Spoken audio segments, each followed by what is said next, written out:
This segment is brought to you by JigMasters Jigs. When in doubt, get the jig out. Go to JigMasters.com and use promo code PNF20 and save 20% off your next jig order today.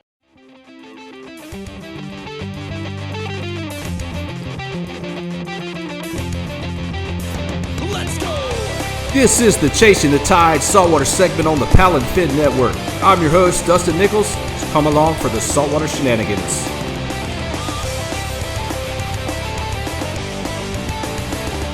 Hey everybody, hello and welcome to another edition of Chasin the Tide, your saltwater kayak connection on the Paddle and Fin Podcast Network. I'm Dustin, your host. This week we've got a really good show. Got my buddy Daniel Hayes in the house right here. What's going on, man? How you doing today? What's going on, guys and gals? How y'all doing today? Out there in podcast land. Yeah, we brought Daniel on. We're going to touch on quite a few topics. Family fun on the water is always a good plus. And, he is one of the tournament directors, kind of founders of the Saltwater Survival Fishing Series, Saltwater Survival Series. And we're going to touch on some of that, upcoming events, and maybe look into the future, what's in hold for that next year. And, just talk a little bit about everything, tips, tactics. We're going to get into this thing I call Pick 3, where you got to pick 3 setups, spinning, bait, casting, fly, whatever you want to bring. And you got 3 setups to bring with you on the water. And you can have 3 baits on those rods, and that's all you get to bring. So we're going to see what Daniel's choices will be. And we're going to roll with the show, man. So, hey, introduce yourself to everybody. Let everybody know, give us a rundown. What got you into fishing, right off the bat? Let everybody know who you are and then, what got you into fishing, man. Well, I'm going on 40 years young, so I've been in it for a minute. Me and my brothers, we kind of grew up on every summer we go to Lake Texoma. So I grew up fishing Lake Texoma, really. Mostly bass fishing, striper fishing.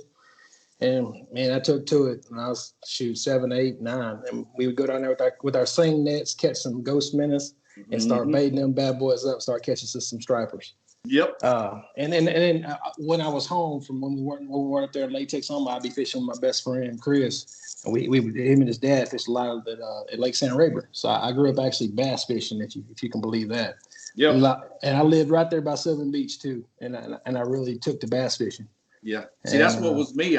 I fished saltwater with my granddad and my uncles and my dad and everybody, but I had all these farm ponds and neighborhood ponds I could ride my bike to, so I was bass fishing a lot, and that led to some growth in learning about fishing with artificials, because mainly you fish a lot of artificials. That's it. Because my uncle and them would get shrimp and throw it on big stick corks in Georgia, because there's like a way bigger tide swing over there. It's like 6-8 foot tide swing. You got to really know the waters. You got to adjust your depth on your.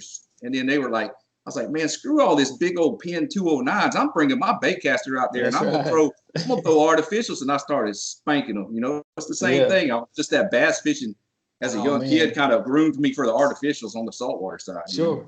That's the same I was, and I guess I was about 6, maybe 15, and I started really hitting saltwater hard with my buddy Jeff, and his dad had an offshore company, American Sport Charters. Yeah. And so I grew up kind of helping him be a deckhand. Through junior high school, we kind of grew up fishing together, flounder, redfish, so on and so forth. But I've been doing it ever since, man. And little high school boat fishing, did a lot of boat fishing. Yep. And finally, kayaks came around. Yep, that old plastic boat, man. When'd you get into that? What led you down that route? Well, we would be fishing in the boat or wade fishing, and we'd be just out of reach for where I'd see the redfish and birds busting in the middle of that marsh system. And I knew I'd try to get to those redfish, and I would sink knee deep in the mud. And it just got old, man. And I was like, you know what? I bet I can get one of them cheap kayaks from Walmart or from Academy and just paddle right in there from the boat, right? And that's where it started, man. I got my first boat was a Pelican Castaway, 11-6. See, I had the Perception Caster 12.5. That was my first one. It was a bright ass yellow, and I was just like, man, I don't want this all yellow boat. So I did a black fade on the bow and the stern, and I have it on top of my car. I used to car top it, so everybody's like, man, Dustin, you know, my nickname's Doodoo. They'd be like, Doodoo, you got that's that bruised banana on top of your car. Man, yeah, I think I put everything you could on that boat, man. I tried everything to make that thing more stable where I could stand in it. Put pontoons, put crab trap, buoys. Yeah, the buoys off the side, little pontoons off the side.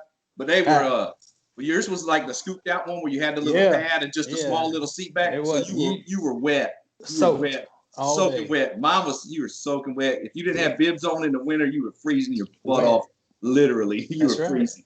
Freezing. Man, that's cool. That seems like a lot of new beginnings in the kayak world. People have started off in some of those, budget boats. I mean, if that's all you can do, hey, more power to you. You get on the water. That's the importance of it. It's just getting on the water. Yep. And eventually led to the wilderness, and that's where I started out wilderness. Yeah, I stuck with wilderness for a while. Yep. Oh, cool. Until I hopped into a Jackson. Things ain't been the same since. Man. Oh yeah. Yeah, we're gonna touch on that here in a little while. All right. Daniel's got a good relationship with Fish and Tackle Unlimited stores there in the greater Houston area.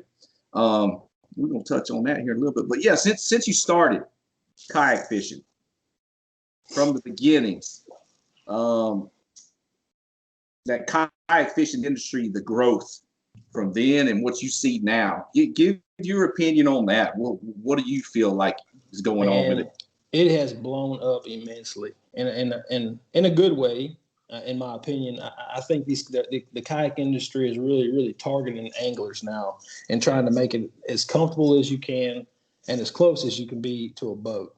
Really, honestly, I mean, you've got so many different brands of kayaks out there now. I mean, and price range it fluctuates, right? It's depending on your taste and what kind of kayak you like. Everybody's different. I mean, me and you, we like them pedals. Yeah. To each their own, That's right. That's how it is. But yeah, I really think they're building kayaks these days for the angler, and they're adding all the bells and whistles to them, where you don't have to make all these modifications and drill holes in your boat and put all this add-on stuff. It's already coming on the boat, and I see that. I see that really advancing in the next 2021, 2022. You're going to see some pretty cool stuff come out. Yeah, some of the storage options and different things like that are going to change. Having the gear track already on the boat and run the whole length of it. I know we got a few boats that do that you pick in the Kilroy HD, but that's going to carry over to some other vessels as well. And you got the boats with the trolling motors, with the spot lock stuff, the old towns. That's right.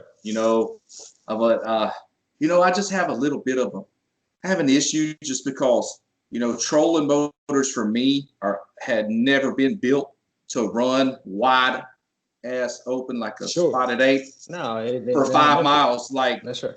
I mean, yes, I'm on the Torpedo team, but I stand by that product because I know I can go run that thing 5.2 miles an hour on a big rig and run it for 4 or 5 miles, and I'm not going to have issues, That's right. Yeah. But that's something I can't get past yet is using a trolling motor as a mode of long hauls. I just can't see it. Now, the spot lock, great. I mean, that's great. That's a big a plus especially for somebody in like a current situation, fishing some river change or something like that, or dealing with a major tides pull or push and trying to stay in one spot. If you don't have a stake out pole or a power pole or something, you're kind of pedaling or paddling your butt off, Right. So, I mean, that's the stuff that's going on. Everybody's trying to come out with that next new thing. Sure, and I really see that being the next new thing in 2021. I see Minn Kota coming out with something big to be more universal for these kayaks and for smaller skiffs and john boats and so on and so forth, where they have more run time. Yeah, basically, more durability. So, is it? I don't know, one of them. Motor Guy or Motor Guy's got one. Yeah. Motor Guy's got a 36-inch shaft motor already. Yeah. And then Minn Kota needs to step up their game and come out. Yeah, I noticed a lot of the boats.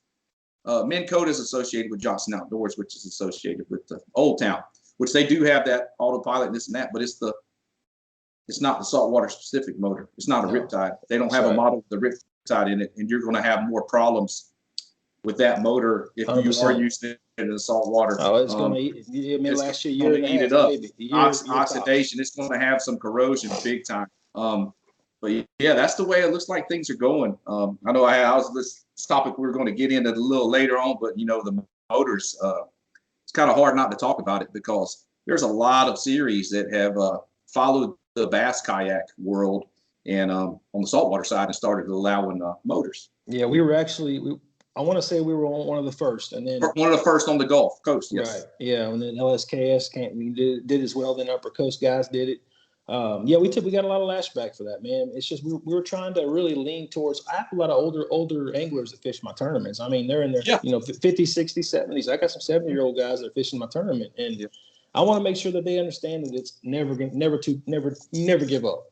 Yeah, and there's always an option, and we have a lot of wounded veterans also that fish these tournaments, and I'm opening up for them too. I'm giving everybody an option to have that option to fish. I don't want everybody to feel like I can't fish it because it's only paddle, and only paddle, and so that's the big reason why we did it, and I had to explain it to those few individuals. They understood afterwards, but it's where it's going. You gotta keep up with times. I mean, you either step up or you disappear.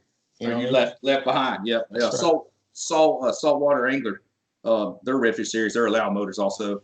The KBF, they do the monthlies, but they have the events coming up. They had a couple of stops this year, and then the championship they allow motors just like on the bass side of things. Most of the Texas trails for freshwater, they're all following suit. Most of them. You got a couple diehard groups out there that are kind of still against them, but times are changing. It's you can cover more water. It does. I'm telling you, it just makes a difference. It does. It does. And like I tell everybody, the motor's not going to catch your fish, though. That's all I'm going to say. That's right. So I'm going to tell you right now, the top 3 anglers for Angler of the Year this year are all paddlers. Mm-hmm. They ain't paddlers, and they don't have trolling motors. So it has nothing to do with catching fish. At the end of the day, you can get there as fast as you want, but if you don't know what you're doing when you get there, then I'm bummed I missed that first event because I missed out on some points on that one. Oh yes, you did. You did. Yeah. Hey, you're actually you're 97 right now, man. 97 points. So you're top 10. Oh yeah. Yeah. With that just with that one event. So with that one event. You were up have a strong finish in this next one. I'll be up there top. You might take it. Who knows? You come in with some big old fine slabs. You got 99 points. I know, and they've been there. They've been there lately, man. I've been soaked in them. The Flounder had been there. I just love to chase some big trout, man. So getting in on that note, hey, what is your favorite fish to target? My favorite fish would have to be redfish. Just because, like I said, I grew up bass fishing, and I grew up. They target the same as about bass, and they give you that same blow up. Top water bite, side casting. You see a big old tail or a bed in the grass and stuff. Yep. And you throw on top of that bed. There's gonna be a fat girl on top of that bed. Mm-hmm. So that's the reason why I love redfish so much. I love that attack. I love how aggressive they are.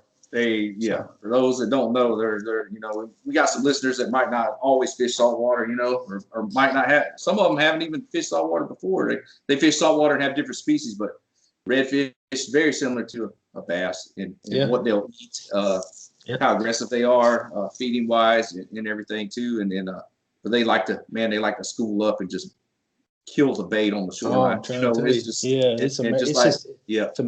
It's amazing to see, isn't it? Yeah, in the fall, right now, it's just insane. Watching them cruise down a marsh sideline, just watching them from a distance, busting bait. They'll come to you, and you'll see them little birds out there. Like I say, them birds are not social. Them white herons, cranes,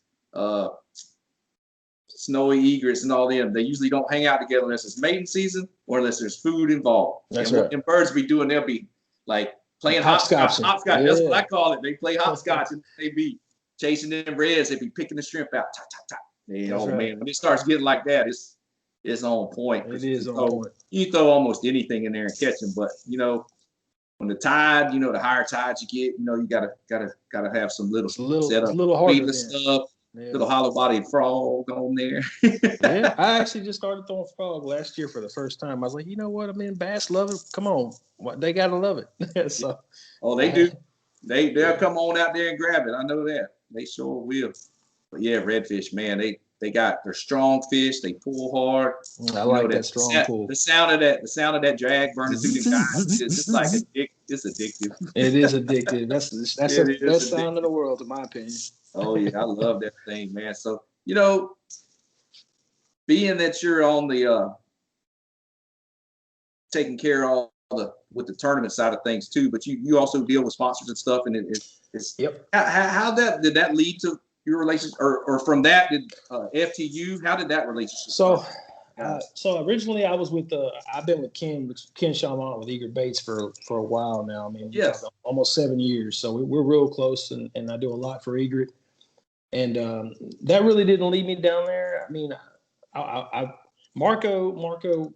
He got with me with the old buyer. He got with me 2 years ago and was seeing if I was interested to become pro staff and kind of help sell FTU, sell boats and stuff, and kind of help manage things and for Jackson through FTU. And so I thought it'd be a good opportunity. And I we also got Eager Baits in the store as well. But I've known Emily Besser and Joe for a long time through Eager Baits and through Ken Shalmont. But working the fishing shows and boat shows, we're become acquaintances. Yes. And I just I love when I believe in somebody and I believe in a business, I back them with all my being. And they're a great group. They're a great group of people. I mean, they become family to me, and this is a very family oriented business. Yes. I mean, we're really close, and so.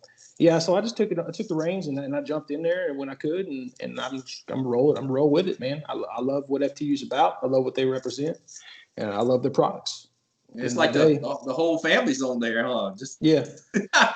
My brother. Then I brought my brother on last year because I couldn't really find nobody else that wanted to fish out of big rig, and that we really wanted to push the big rig. Big rig's a great boat. I mean, it is an awesome boat. My brother fishes out of it like a champ. Yep. I mean, and I love the Coosa, and we got the Blue Sky also. So, and kind of, we wanted to bring a female in, so I brought my wife in this year to see how she could do on that thing. She fishes a lot. She's my sidekick. Without her, I wouldn't be where I'm at. So, she does a lot of. Yeah, y'all don't know that she does a lot of behind the scenes stuff for the series too. Everything, man. Eager Baits, fishing shows, boat shows. She does all the behind the scenes. I'm tired of her being behind the scenes, man. I want everybody to see her, what she is, what she does. So get her on the water. That's right. Get her on the water. That's a cool thing that y'all got. All three of y'all got added on recently. This industry is going to grow immensely the next couple of years for women, and I really think that showing that. And showing how great the Blue Sky is, and showing how great women are at this sport was going to help the industry as well. Yeah, there's a big push out there for the lady anglers. I had one on from Florida that just crushes them out. She's on she just upgraded to more of a stand-up paddle type board, like with a cooler on top and everything. She just back in the back marches over there on the Space Coast and just kills the redfish and snook and some big trout and. Alexis Sky Daly. She was on my first female guest, and she's super cool chick, man. Fish slayer, definitely. Yeah, man. But that having a good relationship with the dealer is a big plus. And it is kind of like you say, if you back something already that you believe in, that's important. That's one of the most important things to me as far as becoming pro staff or actually sponsored by a company is that if I don't want just the pro staff badge. I want to have a relationship with the company, a product that I have already used and I believe in. That's right. I don't know if you take some flack for this, but I don't really all that national pro staff and you got to pay to get all these stuff and all this and that. And I'm not down with that. I'm down with having a relationship with a company, local companies if you can. Yes, sir. 100%. And pushing something you have used, tried and true, and believe in 100%. Yeah. I'm totally for that. Big time. That's what I'm about. So who backs me, I back them, and I will give them the world. And it is what it is. Yep, 100% right there with you. Oh yes. So I'm just gonna throw this out there. Pick 3 Pick three. Throw a pick three on you real quick. Come on. All right. You got 3 setups you can take on the water. You know, tell me what kind of setup it's be and what bait is tied on each one. Go. I'm gonna throw. I'm gonna have two bait casters, both medium light. On that one, I'm gonna have one will be medium rod, one will be medium light rod. One medium light rod will have a wedge tail green chili on it, 1/8 ounce jig head. Yep. And the medium rod will have a zombie ghost walker. Yep. Black widow. Oh yeah. And then my a spin rod. Light tackle spin rod with a popping cork. Can't go wrong with the voodoo popping shrimp. cork with a voodoo shrimp. Yes, sir. And not just no voodoo shrimp, the natural with a rattle. The rattle, yes, the little smaller one, right? The little. No, it's a little big. It's the little bigger. It's the 3.5. Okay. 3.5. Yeah. And they kind of expanded it, and they have weedless options now and everything. Yeah, we got some weedless, and all the weedless have rattles in them as well. They got the 3 knockers in them, and all Amistad hooks. So you'd be surprised at what their rattles do in color. No, it does. It's a little bit of vibration. A little bit of vibration too, and their little rip jerk baits is what they get. Oh, those little small, the slow sinking ones are deadly in the wintertime around deep shell. You talking about the Vixens? Yeah. Yeah, those are bad dudes. That's why I throw them in the wintertime. Around the deep shell in the winter, and things are deadly. So yeah.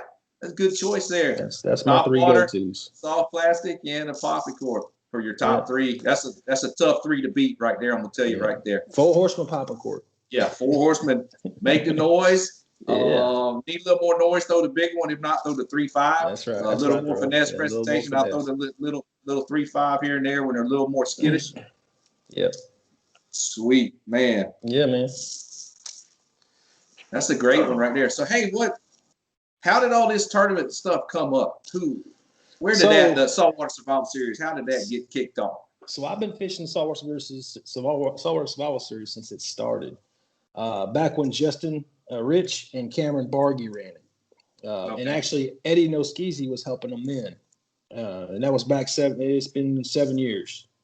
Actually this year was 7 years. So yeah, they ran it for 2 years, and I loved it. I loved that tournament. And back then, they ran it with Ken Chamont, Eager Baits, and we handpicked the lures, right? Yes. Each angler got 5 lures, and that's the only lures they got. You lost the lure, you're out. You know what I mean? Yeah, you only had a certain amount of soft plastics. Sometimes you had a top water. Sometimes you had a couple voodoo shrimp. Sometimes each you had series is different. What's the one? The wedge tails. Or what's the ones that are pre-rigged, like the shad, the voodoo shad, and there's a voodoo mullet, mullet. Yep. But you got that, and that's all you had. You had terminal tackle you could use, like a jig head with a spinner bait, or you can use Procure. Yeah, they usually had a little vial of that. We brought Procure on, I guess, year number 3, and we gave every angler had gotten Procure after that. So, but anyway, Eddie, go ahead, Bob. No, man, go ahead now. I said Eddie took over 2 years after Justin and he was helping them kind of behind the scenes. Mm-hmm. And Eddie ran it for 2 years, and then I started helping Eddie his last year. He was doing it kind of behind the scenes, just like kind of he did. It just kind of passed down the line, and that's how I ended up with it. And I bought it from Eddie, and been running it ever since. We did some change ups. You got, like I said, you gotta change things up to adapt. You either adapt or you die off. So that was one of my next questions, was talking about talk about how in the beginning it was the whole deal. That's why it was called the survival series, because everybody got the same baits, the same box of baits. It might be a little different color differences in some of them, but you got the same lures. You all had to fish the same thing. So you didn't have any top waters in that box. Nobody had top waters that day. That's right. So it was a leveling curve, to say the least, and that's what drew me to that. And then you got to roll with the time. Sometimes stuff is it gets tough. The numbers start decreasing. You stop seeing anglers show up that fished the year before, and you start asking those questions to your customers, right? Right. And they just don't like that. Some didn't like the lures. Some liked the lures. Some didn't like the colors. Some didn't get enough lures. So we finally just got what makes the Saltwater Survival Series the Saltwater Survival Series? It's not the lure. It's the 3 fish species. Yes. That's what you got to Yeah. catch 3 fish species to survive. Yep. Oh yeah. That's right. Definitely. So And then, man, that's what. All I know is this next one we got to bring the dance contest back. Yeah, me and Tony actually talked about that. We talked about that. It was like, you know what? Still, we're missing some dance contests, man. You know, the first one I ever did, I won the dance song. Come on. Yeah. I went out there and did pop lock and some little. Was that when Charlie Melton was there? I don't know if Charlie Melton was at that one, but this one was at Lewis's Bay Camp right there in Hitchcock. Yeah. And this was probably 4 years ago, maybe. That was the first one I had fished. Yeah. Yeah.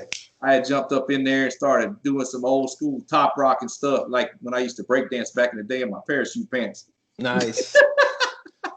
we are gonna. I'm gonna bring a casting box, and we're gonna do some casting competitions for some prizes. So we got some cool prizes again this year, and a lot of awesome raffles. Oh, yeah. And so we pay our tournament is for the angler, by the anglers. So we give the angler what we would want if we were fishing someone's tournament, what we would want, and that's the show. That's the show we put on. So dead ass last. You got different pots here and there.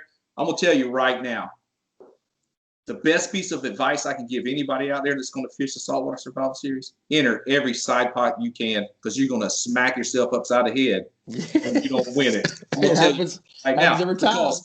There's great raffles too. So go spend a little extra money, get another $20, $30 worth of extra tickets, because there's so much stuff they're giving away. It is insane. And I can attest to them prize purses and the prizes, because you walk away with a rod, you walk away with a freaking 10-pound box of egret baits, voodoo stuck French shrimp and everything. Yeah. And then the payouts are awesome, because it's all 100% payouts. 100%. We don't make no money off this. Quite a few places in each deal and everything. Now on the side pots, it's winner take all. Take all. It's just first place. That's it. So this one coming up, this one will be the Flounder event, correct? Yep. This is going to be a Flounder event, and then of course the side pot, redfish, trout, slam, and most spots. Spots on this one. We do have a big trout. I think I'm gonna go for that. But on the Flounder, being this time of year, that'll be a 2-fish stringer. 2-fish stringer, and remember, guys, it's got to be 15 inches. Can't be 14 anymore. 15 inches this year. Yep. Yeah, it's gonna be a good event, man. And what's the date and location for this one? November 14th at Sunset Lounge in San Leon, Texas. And weigh-in starts from 1 and is over at 5. If you are not in line at 5 o'clock, you will not be counted. Oh yeah, definitely. So that's gonna be a good one coming up. Good times this time of year. Those flounder are on the move. I can attest to that too. It's flounder being killing. I haven't went and seen Facebook or Instagram and not seen at least 4 or 5 flounder in somebody's posts. It has been crazy this year. Yeah, it's been insane. I've caught some of the bigger flounder this year than I have ever before on artificials. Yeah, and in places that I hadn't caught a lot of flounder before. It's weird, isn't it? It's weird this year. It's definitely. It kind of makes it weird, hard to figure out how to target them, because they're everywhere. They are. I actually had one blow up on a little spook junior in like 3 inches of water. That's crazy. That's crazy. It's like a mullet swimming over.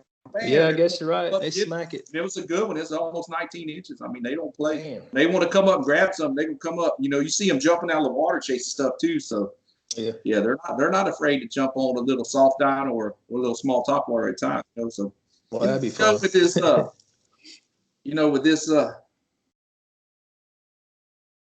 this tournament's going on and all that. You did. We talked about it earlier. We kind of touched on it about the being one of the first trails around to add the motors, which is cool. I thought that was pretty rad.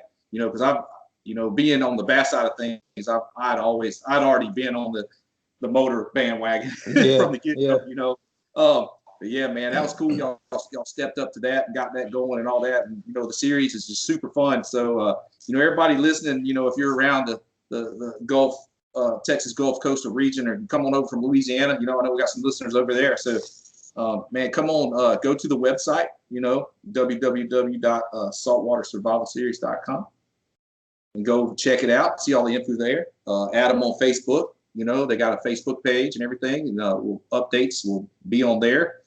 So, it's going to be really cool. So what's the future for the events looking like as we roll into 2022? There going to be any other changes or there'll be Yeah, we have done some things, and we're going to be doing some things next year.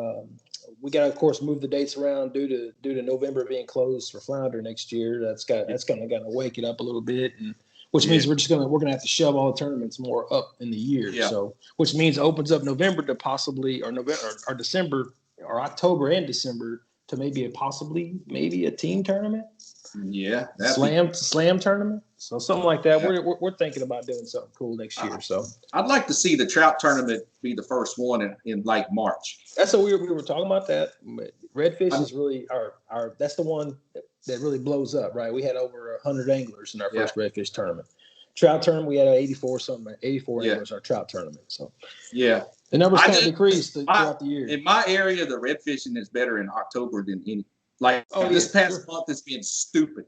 Yeah. And I know the trout tournament was in, what was it in this year? Was it July? It was in June. June. And it was hot as hell. It was hot. I know a lot of people struggled in that one. I struggled to feel a limit. You know, when you're struggling to feel a limit, period, it's tough. And so there will be some changes around. There'll be some changes flipping around. Yeah. We'll be flipping the species around some. So yeah, I'm gonna take what everybody says and kind of, and move, take the options and move them around, see how we can change it up. Yep. Any big announcements or anything? Any other sponsor changes or anything like that? There will be some new sponsors we're bringing on next year, but we'll release that in January. Stay posted on with the stay posted on that and some really cool stuff as far as that goes. We got some big names in there coming up to help us out next year. So that'll be cool. So keep glued to the Facebook page for updates and all that good stuff. They're always super fun events. The DSK Dirty South Kayak Anglers group comes out, does some food. You buy plates, pretty damn good pastor tacos, whatever else they got grilling up over there. There's just all the camaraderie. Everybody's hanging out. All the giveaways. It's just a great event. Bring the family out. Bring them out. Have them come and bring their chairs. It's outdoor area. It's right on the water. The sunsets are beautiful. That's why it's called Sunset Lounge, because it's just the best right there in that area. So it's awesome. If you can bring the family out to the weigh-in and let them enjoy everything, it's just the anticipation of everybody weighing their fish in and everything. It's just a good surrounding. It's just a good deal. That's what we're shooting for. Me and Tony, we based this series off that family oriented. Want to come out, have a good time, listen to some music, maybe some dance contest. Oh yeah, eat some good food, get in on some cool raffles, and just have a great time. That's what it's all about. And it's excelled by doing that. That's right. And it was really fun with everybody getting the same lures, but it still kept that fun vibe and that family atmosphere over the years. So it's one of the one of my most anticipated tournaments. If I can work out and make them, I always like to come and we appreciate you, man. We love having you. Yeah, man. So it's always good. Everybody's super cool and everything, and just it's just fun times, man. How can you not like fun times on the water and then fun times afterwards at the weigh-ins? It's even better, Plus you get to meet some cool anglers that have been in this business for a long time and kind of shoot the crap with them and talk fishing. That's a cool thing too, man. That's the best thing right there. A lot of knowledge out there. I know time on the water pays off big time, but when you can surround yourself with all them years are out there, like you talking about Charlie Melton, Story, all them old timers, man, they've been on the water a long time. I mean, I ain't a little young, but I'm pushing 50 right here, but just learning everything differently is hearing other approaches and different stuff people do on the water is, I'm a sponge at these things, even though, I'm pretty confident in my angling skills. I am, but dude, you can always learn. That's right. Soak it up. That's right. Things change. Time changes. There's new stuff that's coming out all the time that I don't know about. New technology. Yep. And I'm all for the tourney talk at the end. Talking smack and this and that. But you'd be surprised how many of the top guys will take a minute and share some stuff. That's right. Up and comers, because that's what it's all about: getting new people in the sport and having people involved. And the camaraderie of kayak fishing is just through the roof. I mean, I've met so many cool people through this sport. I'm gonna call it a sport. angling, kayak angling is just insane. Bass side, saltwater side, all of it. Yeah. It's all really cool. And just, there's been some big opportunities, and, without jumping into that little yellow freaking perception back in, 8 years ago or so, I wouldn't have ever found it, Same. Same thing. It's just like, it's nothing like it. I mean, I could be in a boat all day long, and I would pick going kayak fishing over a boat any day, just because the noise and the mess, and it's just so much more relaxing. You get lost. I'm talking about just dropping your rod tip in front of a redfish right beside you, smacking, pow. Yeah. And the stuff you see out there, the wildlife and the wild hogs, birds and the hogs and the coyotes and the bobcats. I've seen bobcats, big old alligators coming up beside you, that's right, looking at you and all that. You don't see that when you're going 60 miles an hour in a boat. No, you are one with nature back in the back marshes, and it's super. And then and I paddle a lot when I get back there. So I do have some boats that paddle well, but that motor helps me get to those openings at the marsh, and I'll paddle and get around, and then stand up and sight cast. And I love it, man. I like getting on the water. One of my favorite things is getting to my spot before sunrise and just stake out, pull down, 100%, and just kick back, have a little snack and drink your water, get ready for the day, and just listen. All the noise. Start listening to everything, start opening up, start hearing the bait push, and then all of a sudden the toilet bowl flushes, and then them redfish are eating already. That's right. And they're already pushing somewhere. So it's when about to go down. First cast is about to be on fire. That's right. That's what it's all about, man. That's what it's all about out there. So yeah, man.